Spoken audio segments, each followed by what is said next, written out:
Nasib British Cycling berubah pada suatu hari dalam tahun 2003. Organisasi itu, yang merupakan induk organisasi cabang olahraga sepeda profesional di Britania Raya, baru saja merekrut Dave Brailsford sebagai direktur performa yang baru. Pada waktu itu, pembalap sepeda profesional di Britania Raya telah mengalami hampir 100 tahun dalam prestasi yang sedang-sedang saja. Sejak 1908, pembalap-pembalap Inggris hanya memenangkan 1 medali emas di ajang Olimpiade, dan prestasi mereka bahkan lebih buruk lagi di lomba balap sepeda paling akbar, Tour de France. Dalam 110 tahun, tidak ada pembalap Inggris yang pernah memenangkan ajang tersebut. Bahkan, prestasi pembalap Inggris begitu tenggelam sehingga pabrik sepeda terbaik di Eropa menolak menjual sepeda kepada tim itu karena takut berpengaruh buruk pada penjualan sepedanya seandainya pembalap-pembalap profesional lain melihat atlet-atlet Inggris memakai produk tersebut. Brailsford direkrut untuk membawa British Cycling ke arah baru. Yang membuatnya berbeda dari pelatih-pelatih terdahulu adalah komitmennya yang tiada henti terhadap strategi yang ia sebut penghimpunan perolehan kecil, yang merupakan falsafah pencarian margin peningkatan, sangat kecil dalam segala sesuatu yang Anda kerjakan. Menurut Brailsford, secara keseluruhan prinsip ini berasal dari gagasan bahwa jika Anda mengurai segala sesuatu yang dapat Anda pikirkan terkait dengan balap sepeda, dengan perbaikan 1% saja Anda akan mendapatkan kenaikan yang signifikan ketika menerapkannya bersama-sama sekaligus. Brailsford dan pelatih-pelatihnya mulai dengan membuat penyesuaian-penyesuaian kecil yang bisa diharapkan dari tim pembalap sepeda profesional. Mereka merancang ulang jok sepeda agar lebih nyaman dan mengoleskan alkohol agar pada ban agar cengkeramannya lebih baik.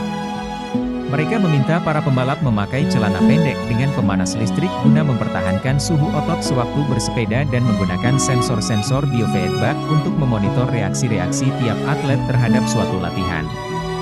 Tim menguji bermacam-macam bahan di terowongan angin dan meminta pembalap-pembalap jalan raya beralih mengenakan kostum balap indoor, yang terbukti lebih ringan dan aerodinamis.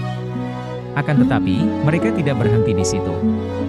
Brailsford dan timnya terus berburu perbaikan-perbaikan 1% di bagian-bagian yang terlewatkan atau tak terduga.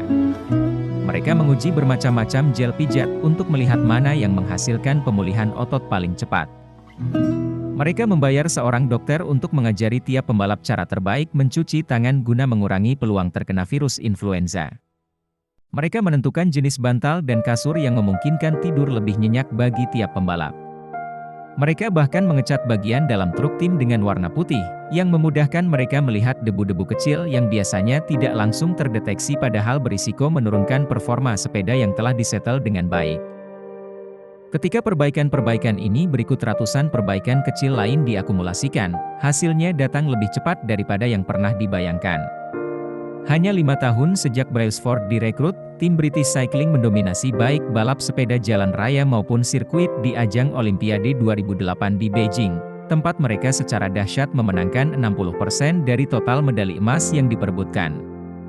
4 tahun kemudian, ketika Olimpiade diselenggarakan di London, atlet-atlet Inggris menaikkan batas minimal prestasi mereka dan membuahkan 9 rekor Olimpiade serta 7 rekor dunia. Pada tahun yang sama, Bradley Wiggins menjadi atlet balap sepeda Inggris pertama yang memenangkan Tour de France. Tahun berikutnya, teman satu timnya Chris Froome memenangkan lomba itu, dan terus menang lagi pada 2015, 2016, dan 2017, yang membuat tim Inggris meraih 5 kemenangan Tour de France dalam 6 tahun. Selama rentang 10 tahun dari 2007 sampai 2017, pembalap sepeda Inggris memenangkan 178 kejuaraan dunia dan 66 medali emas Olimpiade atau Paralimpik dan meraih 5 kemenangan Tour de France yang oleh kalangan luas dipandang sebagai prestasi paling sukses dalam sejarah balap sepeda. Bagaimana ini terjadi? Bagaimana suatu tim yang sebelumnya hanya sekumpulan atlet biasa berubah menjadi juara dunia melalui perubahan-perubahan sangat kecil yang sepintas lalu, paling-paling hanya akan menghasilkan perubahan sekadarnya. Mengapa perbaikan-perbaikan kecil berakumulasi menjadi hasil-hasil yang begitu menakjubkan, dan bagaimana Anda dapat meniru pendekatan ini dalam hidup Anda sendiri?